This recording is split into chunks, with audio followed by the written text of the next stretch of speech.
Mari kita membuka firman Tuhan. Hari ini kita masih meneruskan ayat pada minggu lalu kita membacanya. Kita meneruskan ayat berikutnya. Berikutnya. Injil Markus pasal 16 ayat 9. Minggu lalu ayat 1 sampai ayat 8. Sekarang ayat 9 lagi kita meneruskannya. Injil Markus pasal 16 ayat 9 mulai. Judulnya, Yesus beberapa kali menampakkan diri dan mengutus murid-muridnya. Yesus terangkat ke sorga. Setelah Yesus bangkit pagi-pagi pada hari pertama minggu itu, Ia mula-mula menampakkan dirinya kepada Maria Magdalena. Ini sangat penting Bapak Ibu. Jadi ketika Yesus pertama-tama bangkit, Dia langsung menuju kepada satu orang ini. Namanya adalah Maria Magdalena. Siapakah dia? Daripadanya Yesus pernah mengusir 7 setan. Artinya betapa pentingnya Maria Magdalena ini bagi Yesus. Nama Maria ini langsung yang pertama-tama didahuluinya. Mengapa tidak yang lain? Karena ini Maria ini adalah orang yang sejak dia bertobat, sejak dia dirasuk oleh kuasa kegelapan, sejak dia menerima Tuhan, sejak dia percaya, sampai Tuhan Yesus disalibkan, dibangkitkan, dia tidak berubah. Ia tetap ada di kaki Yesus. Ia tetap melayani Tuhan. Jadi banyak di antara kita Bapak Ibu, setelah kita diselamatkan oleh Tuhan, dibebaskan dari dosa, dibebaskan dari kutuk ikatan setan, kita hanya bertahan beberapa tahun saja. Setelah itu hilang, tidak tahu kemana kita. Kita tidak tahan, tidak bisa berterima kasih sampai Tuhan juga memanggil kita bersama dengan Dia. Maria pertama-tama dicari oleh Yesus dengan satu alasan. Lalu perempuan itu pergi memberitakannya kepada mereka yang selalu mengiringi Yesus, yang pada waktu itu sedang berkabung dan menangis. Tetapi ketika mereka mendengar bahwa Yesus hidup dan telah dilihat olehnya, mereka tidak percaya. Sesudah itu Ia menampakkan diri dalam rupa yang lain kepada 2 orang dari mereka. Ketika keduanya dalam perjalanan keluar kota, lalu kembalilah mereka dan memberitahukannya kepada teman-teman yang lain. Tetapi kepada mereka pun teman-teman itu tidak percaya. Akhirnya Ia menampakkan diri kepada ke-11 orang itu ketika mereka sedang makan, dan Ia mencela ketidakpercayaan dan kedegilan hati mereka. Oleh karena mereka tidak percaya kepada orang-orang yang telah melihat Dia dan sesudah kebangkitannya.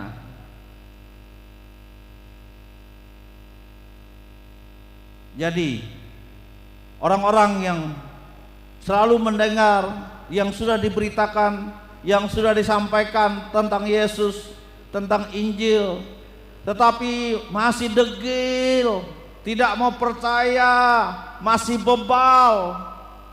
Apa bedanya dengan mereka ini Bapak Ibu? Tuhan Yesus kecewa betul. Bahkan Ia mengatakan, Ia mencela ini orang. Bapak Ibu pernah tidak dicela orang? Bagaimana rasanya? Pekerjaan tak becus, pekerjaan tak baik, kita karakter tak bagus, dicela orang, diomongin orang, rasanya bagaimana? Inilah seperti itu. Kalau kita sudah diberitakan Injil, disampaikan berita tentang Yesus Kristus, tapi kita masih tidak mau percaya kepada berita yang disampaikan, kita ada kelompok orang-orang yang dicela oleh Tuhan. Maukah kita masih seperti itu? Tundukkanlah hati kita, tundukkanlah kepala kita. Apabila mendengar firman Tuhan, apabila ada perkataan Tuhan, apabila kita mendengar puji-pujian, apabila mendengar ayat firman Tuhan, membaca, merenungkannya, lipatlah tangan kita, pejamkan mata, tundukkan di hadapan Tuhan. Tuhan akan mengangkat dan menegakkan kita kembali. Lalu ia berkata kepada mereka, pergilah ke seluruh dunia, beritakanlah Injil kepada segala makhluk.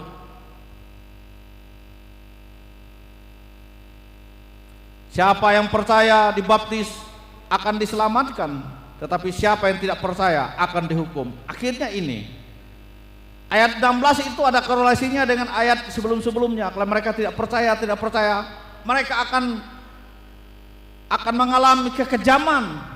Di dunia ini Tuhan Maha Kasih, di dunia ini Tuhan Maha Murah, tapi setelah kita mati Tuhan kejam. Mau tidak mau kita harus menghadapi kekejamannya, di neraka atau di surga. Kalau kita dilempar kepada neraka, kita akan mengalami kekejaman yang selama ini sudah diingatkan, tapi kita bebal, tak mau menerima. Kita akan melihat bagaimana kejamnya akan kita hadapi. Matanya bagaikan sinar matahari, lidahnya keluar pedang bermata dua. Bukankah dahsyatnya pengadilan itu? Tanda-tanda ini akan menyertai orang-orang percaya. Mereka akan mengusir setan-setan demi namaku. Mereka akan berbicara dalam bahasa-bahasa yang baru bagi mereka. Mereka akan memegang ular, dan sekalipun mereka minum racun maut, mereka tidak akan mendapat celaka. Mereka akan meletakkan tangannya atas orang sakit, dan orang itu akan sembuh. Sesudah Tuhan Yesus berbicara demikian kepada mereka, terangkatlah ia ke surga, lalu duduk di sebelah kanan Allah. Mereka pun pergilah memberitakan Injil ke segala penjuru, dan Tuhan turut bekerja dan meneguhkan firman itu dengan tanda-tanda yang menyertainya. Tuhan tidak ingkar janji. Apabila Dia berkata, Dia akan menepatinya. Dia akan meneguhkan perkataan-perkataannya. Kalau kita memegang teguh perkataan-perkataan Tuhan, mengimaninya, Tuhan tidak akan ingkar janji. Dia akan teguhkan sesuai dengan iman kita. Dia akan menyertai kita sampai akhir zaman.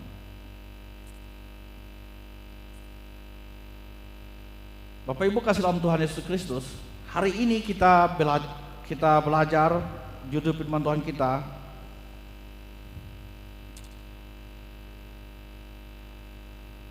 masih pentingkah bersaksi tentang Yesus yang bangkit?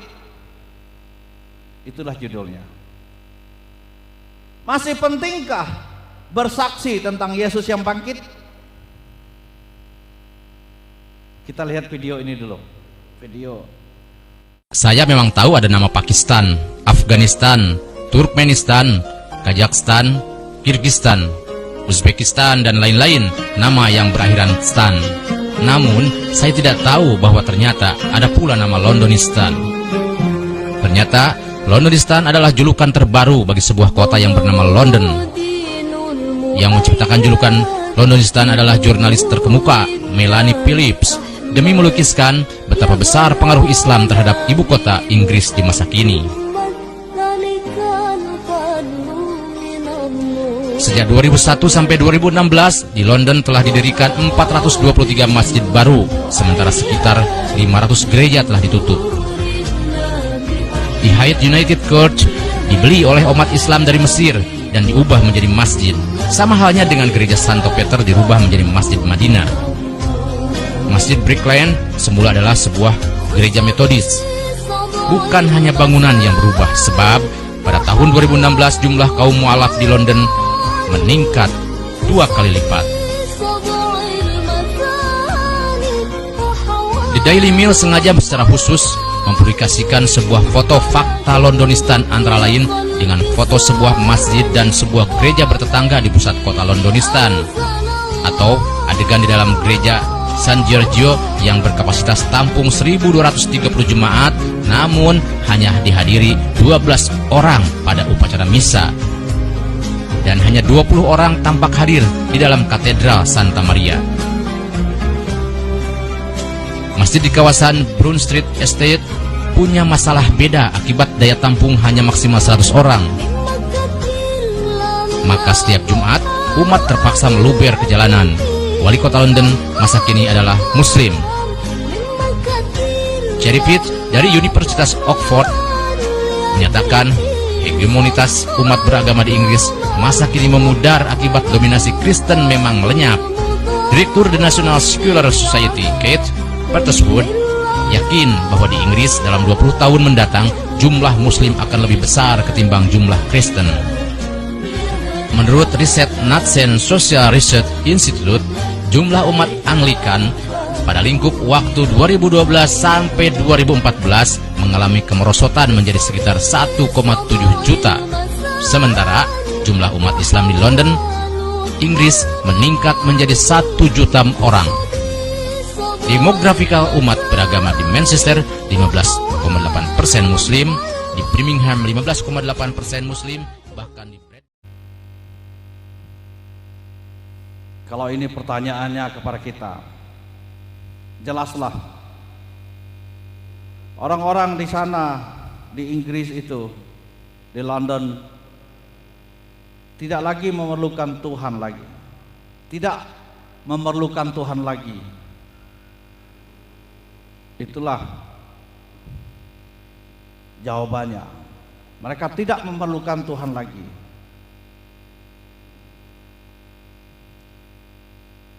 Kemudian orang-orang Islam di sana sangat haus akan Tuhan. Sebaliknya, mereka sangat haus akan Tuhan. Mereka para saksi yang handal dan yang berani sekali.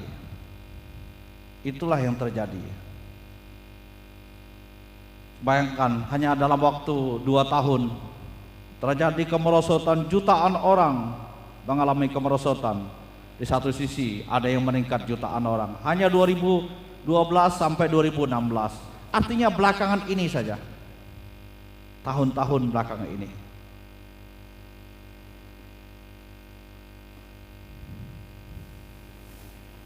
Itulah keadaannya Bapak Ibu yang kita hadapi. Biarlah melalui peristiwa-peristiwa ini Bapak Ibu bisa melihatnya. Bapak Ibu juga pasti akan sudah melihatnya, menyaksikan di grup-grup video-video semacam ini.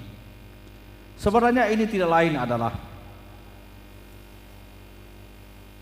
bagaimana kita orang Kristen di Indonesia ini, kita orang Gereja Kami Injil, menyikapi keadaan-keadaan fenomena seperti ini.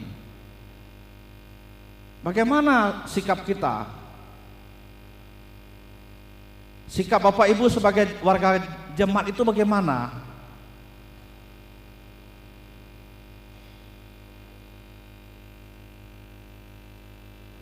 Kalau Bapak Ibu melihat keadaan seperti ini, menurut Bapak Ibu apa yang harus dilakukan? Kalau terjadi kemerosotan dahsyat ini, menurut Bapak Ibu apa yang harus kita lakukan? Pernahkah kita bertanya, bagaimana Tuhan? Apa yang saya ini orang percaya sekarang di Indonesia ini lakukan untuk orang di sana? Apa yang bisa saya lakukan? Bapak Ibu, paling tidak Bapak Ibu menjaga diri kita. Itu langkah pertama. Kita bisa menjaga diri kita dulu. Gereja kita jaga. Segala amanat-amanatnya, perintah-perintahnya, tentang pengajaran-pengajaran yang diwariskan kepada kita di dalam gereja, itu terus dikobarkan. Itulah cara kita menjaganya. Kalau tidak dikobarkan, waktu kita memperingati 100 tahun gereja atau 120 tahun gereja, setelah kita generasi sekarang yang tua-tua ini sudah tidak ada, tinggal generasi X, generasi milenial yang menghadapi gelombang perubahan yang sangat dahsyat. Kepintaran, kemampuan, keekonomiannya tak bisa lagi kita saingi zaman sekarang. Mereka akan berpikir ulang tentang Tuhan. Tapi di satu sisi gereja, yakinlah Bapak Ibu, akan ada masa jayanya.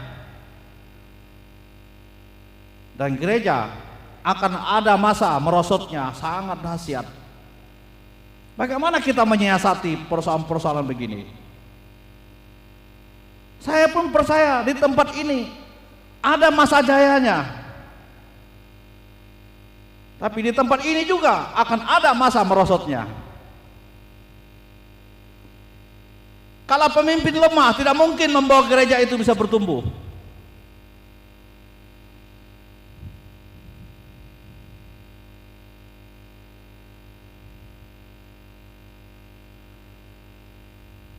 Kalau pemimpin tidak kuat, bagaimana jemaatnya bisa dikuatkan dalam iman? Bagaimana gereja bisa bertumbuh dan akhirnya terus bertumbuh, bertambah. Berapa lama, berapa tahannya? Selama orang itu kuat, selama dia menekuni. Tapi selama akan ada masanya. Tidak semua seperti ini. Orang-orang akan menjadi kuat tidak selamanya. Kita hidup sedang melaksanakan nubuatan-nubuatan yang dijanjikan, yang difirmankan oleh Tuhan dalam kitab sucinya. Sekarang masa sudah terbalik. Masih pentingkah bersaksi tentang Yesus yang bangkit?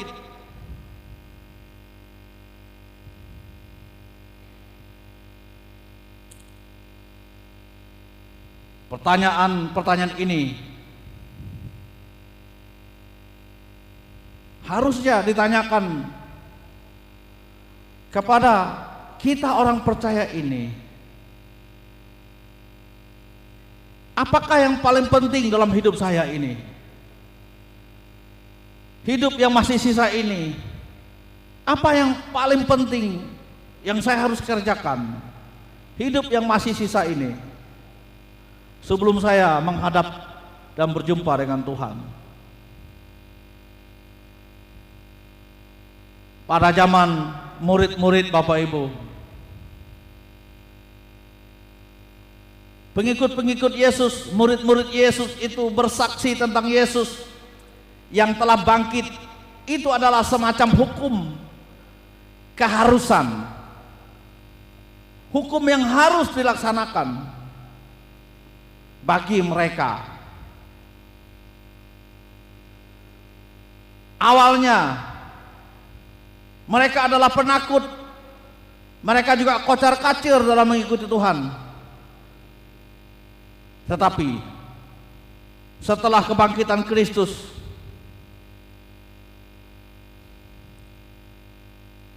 bersaksi tentang Kristus yang bangkit itu adalah semacam hukum keharusan, hukum mutlak yang harus murid-murid Yesus sampaikan. Dan setelah mereka melakukannya, sadar, akhirnya mereka rela, bahkan mereka rela mati bersaksi bagi Kristus.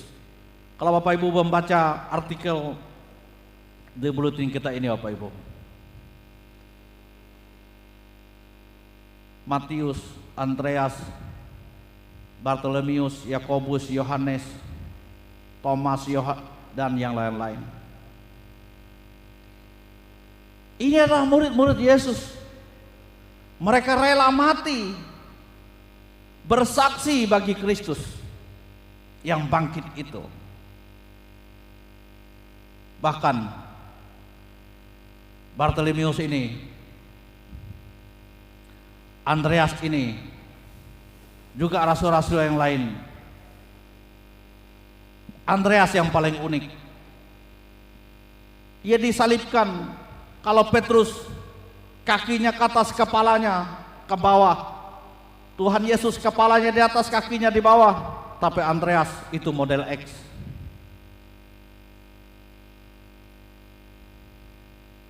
Dia berkata, cita-citaku, aku akan mati, disalibkan. Tapi tidak seperti Petrus, tidak seperti Yesus. Aku akan lebih lagi, lebih dahsyat lagi, membentuk letter X. Supaya apa katanya? Supaya aku pun merasakan apa yang guruku, Tuhanku lakukan demi aku yang berdosa ini. Aku akan merasakannya juga, sakitnya, penderitaannya. Dan Andreas melakukannya. Luar biasa Bapak Ibu. Demi Kristus. Kok orang rela-rela seperti ini? Ada apa ini dengan Kristus? Kalau dia bukan Tuhan yang benar-benar Tuhan yang menyelamatkan hidup mereka, Tuhan yang benar-benar telah bangkit, telah mengalahkan maut, kematian itu sendiri. Dan kalau mereka ini tidak benar-benar setia, tidak benar-benar percaya kepada Tuhan,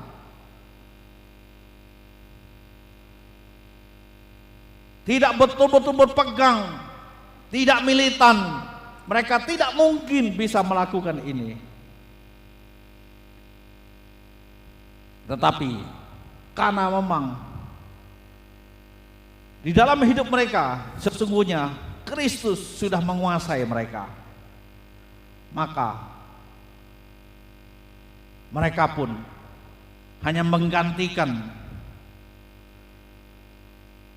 Kristus itu seolah menumpang di tubuh dan pada Andreas dan kepada murid-murid yang lain, sehingga mereka rela mati bagi Kristus. Mengapa mereka lakukan ini?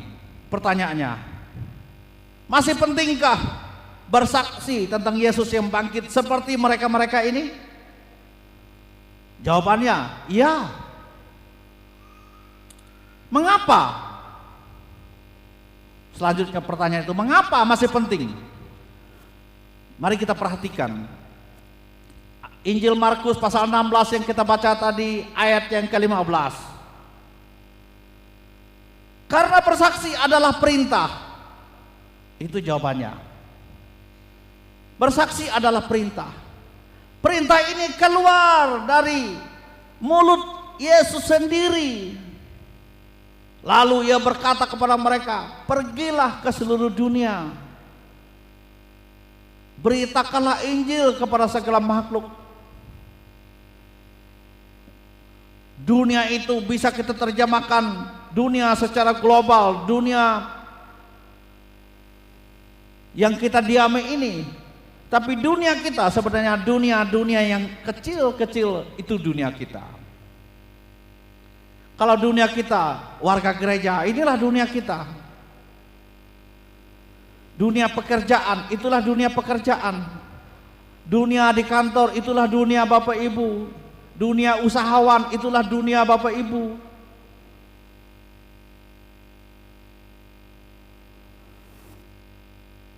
Perintah ini keluar dari mulut Yesus sendiri. Sebelum saat-saat ia belum terangkat ke surga.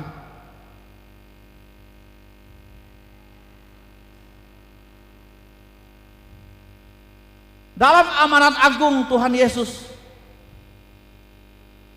ia menginginkan agar orang percaya menjadikan segala bangsa muridnya. Injil Matius pasal 28 ayat 19 sampai 20. Karena itu pergilah katanya, jadikanlah semua bangsa muridku. pergilah. Dari mulut Yesus sendiri ini perintah, bukan dari para rasul, para murid, tetapi ini perkataan Yesus sebelum dia naik ke sorga. Pergilah katanya, pergilah, jadikan orang-orang muridku, baptislah mereka dalam nama Bapa, Putra, dan Roh Kudus, dan ajar mereka. Ini yang kita sedang lalui, mengajar, memberitakan, menjadikan. Itulah yang sedang kita bicarakan bulan demi bulan, tahun demi tahun. Ini yang harus disampaikan oleh semua yang menyampaikannya. Jadi perintah dalam amanat agung, Bapak Ibu, mengandung implikasi bahwa sebelum orang menjadi murid, ia harus diselamatkan dari hukum maut terlebih dahulu. Jadi sebelum seseorang menjadi murid Yesus Kristus,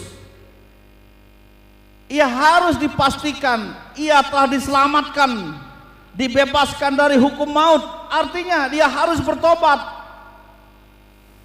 dia harus mengakui dosa, bebas dari dosa, baru ia bisa menjadi murid Tuhan Yesus. Jadi dia harus bertobat, baru ia menjadi murid. Artinya diselamatkan dulu dia.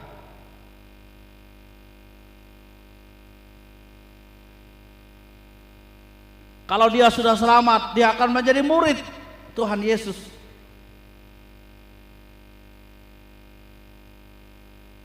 Melalui apa? Tidak lain adalah mendengarkan Injil tentang Yesus Kristus. Mereka harus mendengar tentang Injil, tentang Yesus Kristus yang adalah Tuhan, datang ke dunia ini, mati, bangkit pada hari ketiga, naik ke sorga setelah 40 hari,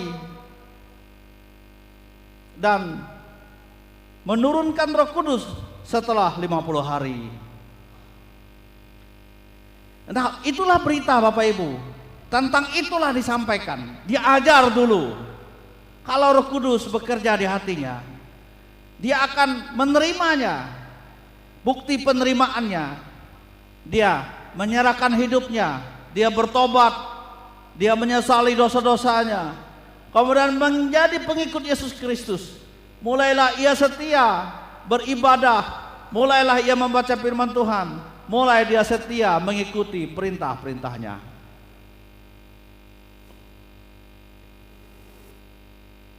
Itu bisa terjadi kalau ada yang bersaksi, Bapak Ibu. Kalau tidak ada yang bersaksi, bagaimana mungkin orang bisa diselamatkan? Kalau orang tidak menyampaikan berita firman Tuhan, pengajaran firman Tuhan, bagaimana mungkin orang bisa diselamatkan?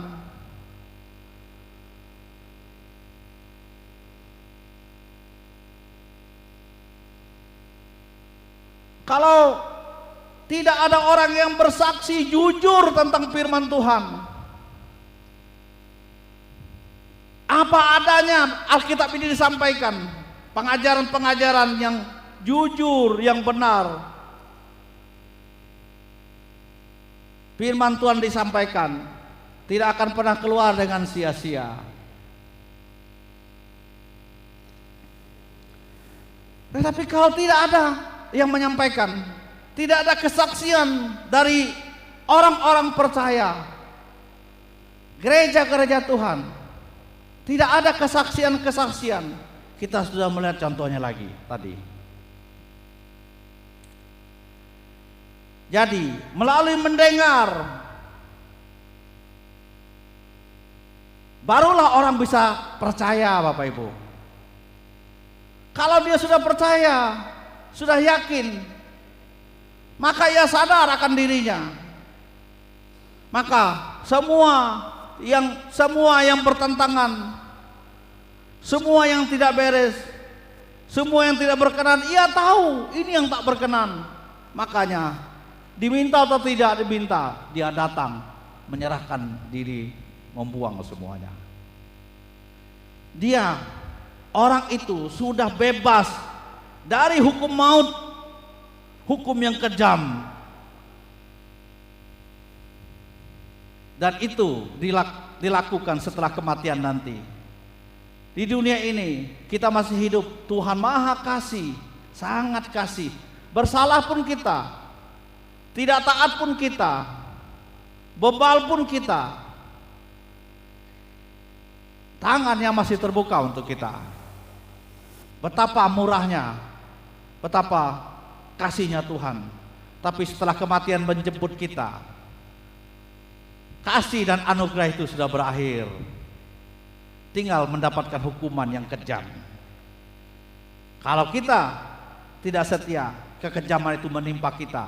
Maut sedang menganga menunggu kita.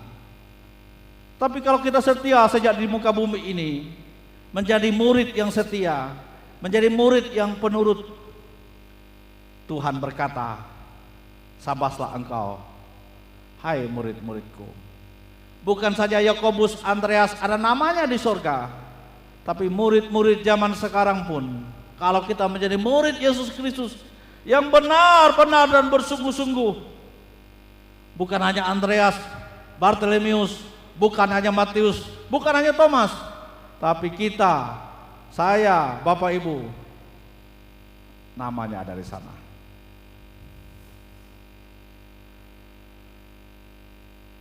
Jadi melalui mendengar Injil tentang Yesus Kristus, barulah orang dapat diselamatkan. Kalau ia menerima, dia diselamatkan dari hukum maut itu. Kalau tidak, maka hukum maut menganga menantinya. Salah satu bukti kita adalah anak Allah, Bapak Ibu, adalah murid-murid Yesus dan mengasihi Yesus Kristus, kita melakukan perintah-perintahnya. Itulah bukti kita adalah anak-anak Allah, murid-murid Yesus Kristus. Kita melakukan perintah-perintahnya. Bersaksi adalah perintah dari mulut Tuhan Yesus, bibir mulutnya.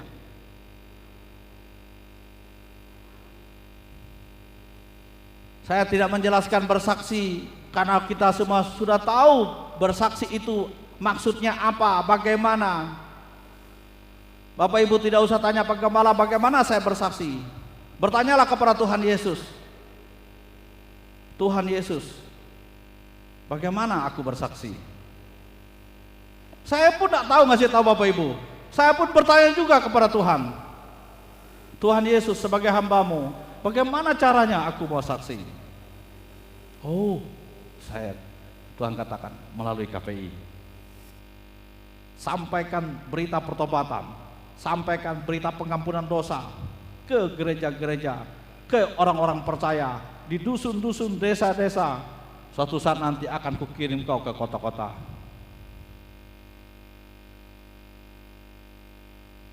Saya juga tidak tahu kalau tanya Bapak Ibu. Tapi saya bertanya kepada Tuhan. Kita semua bertanya kepada Dia. Bagaimana aku bisa bersaksi Tuhan? Kalau Bapak Ibu bertanya, kelak nanti Tuhan kasih tahu bagaimana caranya. Apakah melalui verbal saya? Atau melalui harta bendaku? Jangan tanya kepada saya, tapi tanya kepada Tuhan. Bagaimana saya bersaksi?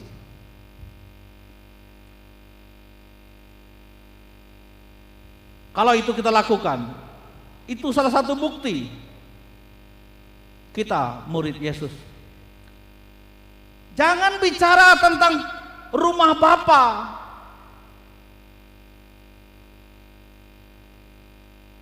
Kalau kita tidak lakukan perintah-perintahnya.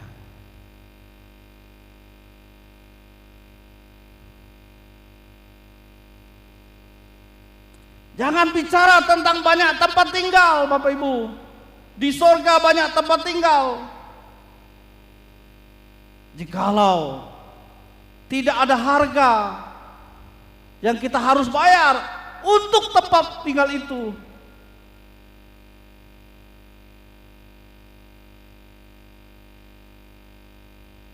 kita hanya bicara tentang tempat tinggal di surga, tempat tinggal di surga, banyak tempat tinggal. Tapi kita tidak mau bayar harga untuk tempat tinggal itu. Kita mau hanya gratis saja.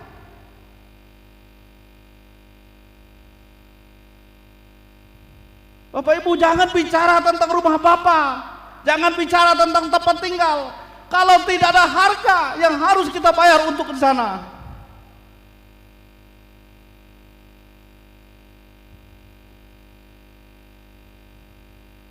Jikalau tidak ada harga yang harus dibayar terhadap pekerjaan Tuhan di muka bumi ini, jangan kita bicara rumah Bapa, tempat tinggal di sorga, tapi kita tidak membayar sepeser pun. Memang kalau kita percaya kepada Tuhan, anugerahnya kita bersama-sama Dia di sorga, diselamatkan. Tapi kalau menyangkut tempat, menyangkut fasilitas, menyangkut hal-hal yang lain, mahkota, penghargaan, itu harus ada harga di balik-balik semuanya itu. Keselamatan itu gratis.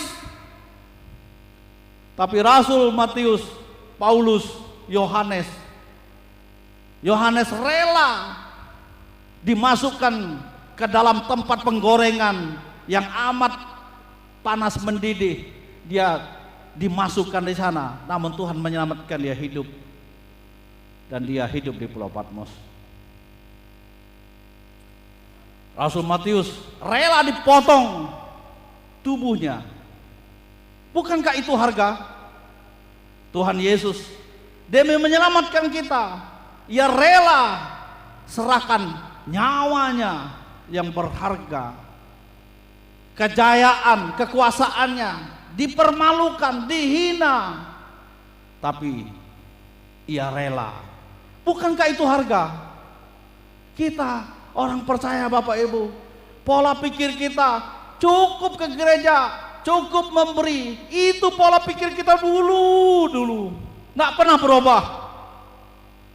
Makanya kita begitu saja jadi Kristen, tidak ada harga, tidak ada pengorbanan, tidak ada konkretnya. Konkretnya apa yang saya harus lakukan? Kalau itu harga, itulah konkretnya. Kalau itu pengorbanannya apa? Langkah apa? Pergi, itu konkret. Melakukan, itu konkret. Bersuara, menyampaikan berita-berita, itu langkah konkret. Itu harga. Berdoa untuk orang-orang percaya, untuk gereja-gereja, itu harga. Barulah Tuhan katakan, ini tempat tinggalmu, karena kesetiaanmu akan kuberi mahkota kehidupan ini.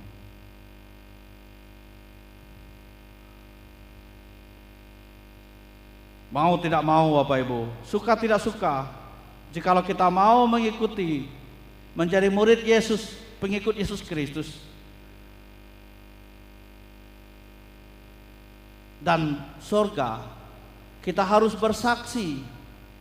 Itu yang dilakukan oleh Petrus, Matius, Markus, Yohanes, Thomas, Paulus.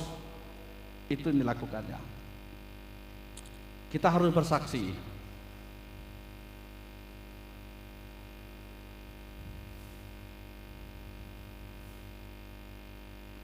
Selama masih Tuhan beri kesempatan ini kepada kita, selama generasi masa ini, masa anugerahnya gereja, masa kesuburan gereja dan pertumbuhan gereja, masa di mana Roh Kudus mempercayakan kepada orang-orang percaya, kepada anak-anak muda, inilah masa kita untuk bersaksi. Tapi suatu kelak nanti ada masa di mana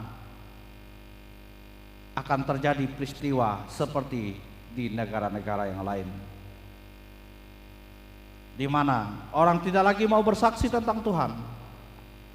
Orang tidak percaya, tidak membutuhkan Tuhan lagi. Jadi inilah satu firman Tuhan untuk kita, Bapak Ibu. Masih pentingkah bersaksi tentang Yesus yang bangkit? Ya, masih penting sekali. Mengapa? Karena bersaksi itu adalah perintah dari bibir mulut Tuhan Yesus Kristus. Tanda seorang murid, tanda kita adalah anak-anak, kita melakukan perintah dari guru kita, Bapa kita, Tuhan kita. Benarkah saya ini adalah murid Kristus? Benarkah saya ini adalah anak-anak Allah? Kalau saya anak, adakah perintah yang Tuhan perintahkan kepada saya untuk saya lakukan? Atau saya acuh tak acuh saja? Pulanglah kita ke rumah, pikirkanlah kembali dalam hidup kita.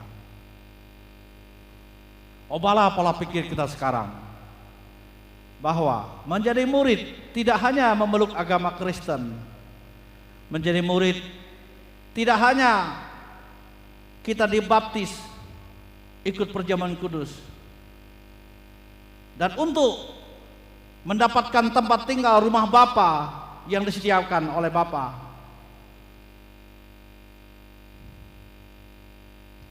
Itu hanya ada harga yang harus kita bayar untuk kita tinggal di sana.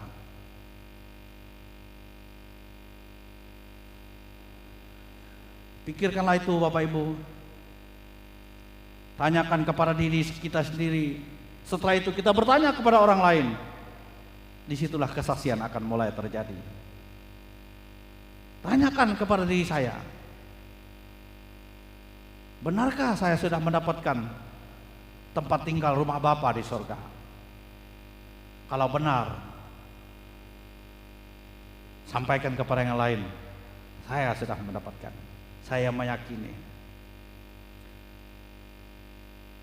Barulah kita menjadi saksi. Benarkah Bapak Ibu telah sembuh dari penyakit karena ada obat yang Bapak Ibu minum, yang Bapak Ibu makan? Kalau Bapak Ibu benar obat ini yang saya minum, yang saya makan, maka karena Bapak Ibu sudah mengalaminya, Bapak Ibu bisa menyampaikan kepada orang lain, saya mengalaminya. Kalau orang tidak mengalaminya, dia tidak mungkin mau menyampaikan, karena ia sendiri belum mengalaminya. Benarkah kita sudah mengalami Kristus yang adalah benar-benar, bukan saja Kristus yang hari Minggu itu kita nyanyikan, yang kita ibadah di gereja, tapi adakah betul-betul Kristus yang lebih dalam lagi? Tanyakan kepada diri kita. Kalau sudah benar, saya sudah merasakan betul, maka Bapak Ibu akan berani bersaksi.